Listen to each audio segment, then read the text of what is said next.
ketika ketiga capres ini memang tidak cawapres ya, Ya. tidak memiliki pendidikan background ekonomi. Ya. Jadi saya kira hampir-hampir imbang lah itu.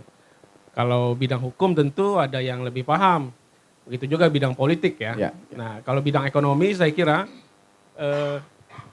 ketiganya tidak terlalu agak menonjol lah.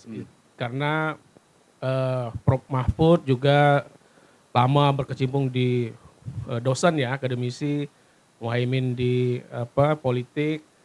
Nah, Gibran nggak tahu juga apakah pernah menjadi martabak, pedagang martabak, apa itu bisa menguasai secara teori ekonomi, kemudian saya lihat panelis-panelisnya memang agak banyak yang muda-muda. Ya.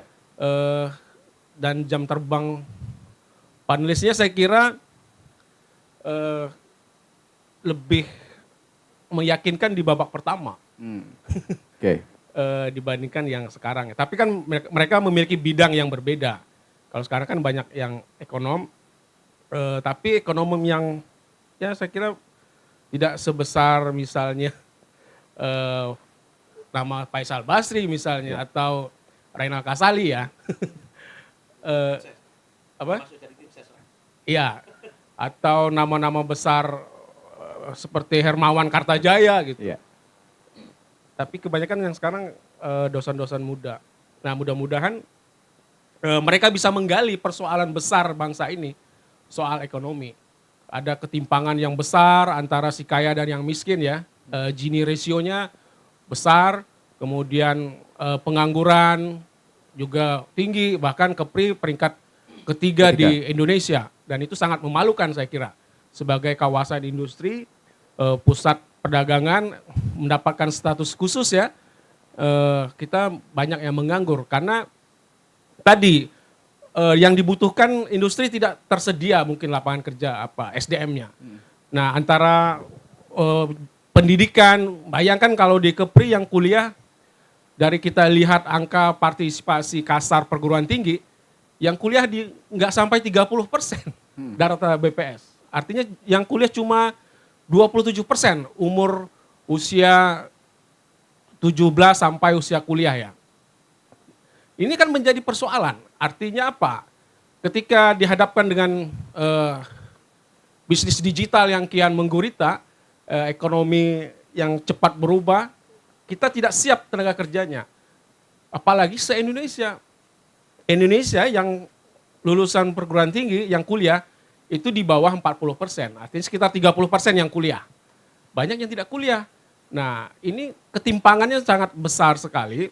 Nah apakah cawapres ini mereka bisa memiliki pengetahuan yang kuat menjawab pertanyaan-pertanyaan yang diberikan oleh panelis nanti. Kalau saya kira Prof. Mahfud maupun Muhaimin, saya kira mungkin ini soal pengalaman ya. Ya. Mungkin agak lebih fleksibel lah sekali menjawab. Nah orang akan menantikan Gibran. Apakah yang dikhawatirkan itu tidak terjadi atau malah terjadi. Karena kalau kita lihat debat di tahun 2014, 2019, Prabowo banyak melakukan kesalahan dalam menjawab pertanyaan. Misalnya soal stunting kemarin itu yang ditujukan ke beliau, kemudian tentang TPID gitu. Itu yang diviralkan sama lawan politik, kesalahan dalam menjawab itu. Maka potensi itu ada nanti ya? saya kira sangat ada. Di setiap debat tuh ada hal-hal menarik yang akan dipublikasi oleh masing-masing tim sukses ya. Apalagi media. Kalau media sebesar Tribun misalnya mengangkat isu itu, maka akan menyebar di seluruh Nusantara, seluruh dunia. Dan itu akan bisa saja mempengaruhi penilaian dari swing voter yang tinggi tadi. Karena swing voter kan sekitar 28% menurut survei Kompas. Nah ini akan berpengaruh kemana suara swing voter itu yang belum menentukan pilihan, yang masih galau, apakah mendapatkan bergeser ke salah satu atau masih stabil di debat secara politik nih, secara politis. Debat besok itu akan lebih penting mana? Substansi ekonominya atau memang para cawapres atau tim sukses nanti itu menginginkan seperti yang tadi, mereduksi performan. Saya kira mereka akan memperhatikan penampilan. Ya, Karena kalau misalnya ditanya soal inflasi, bagaimana mengatasi inflasi, saya kira semua bisa. ya, 3 orang itu menjawab. Kemudian mengatasi kesenjangan si kaya dan si miskin, Gini ratio. Ini kan pertanyaan-pertanyaan yang mungkin saja akan keluar di debat cawapres itu. Karena ekonomi kan persoalan itu, lapangan kerja, investasi. Nah, bisa jadi menarik misalnya, apakah kasus rempang ya, akan muncul di pertanyaan panelis, karena investasi itu adalah mendatangkan sebanyak-banyaknya modal masuk ke dalam negeri, lalu bisa menyediakan lapangan pekerjaan. Dan terus bagaimana misalnya dihadapkan hak-hak warga itu berhadapan dengan investasi, karena persoalan di kita, misalnya di Batam, kemudian di Sulawesi, di Morowali, itu adalah soal investasi yang terjadi tarik-menarik ya antara pihak lokal sama investor. Ini apakah akan muncul pertanyaan itu, bagaimana respon cawapres?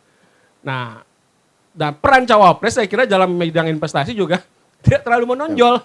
Kita bisa lihat kiprah bagaimana Profesor Ma'ruf Amin ya. Kan tidak terlalu nampak cawapres menangani bidang ekonomi kecuali Yusuf Kala. ya. Kalau Yusuf Kala memang terlalu laju bisa meninggalkan presiden malah di bidang ekonomi.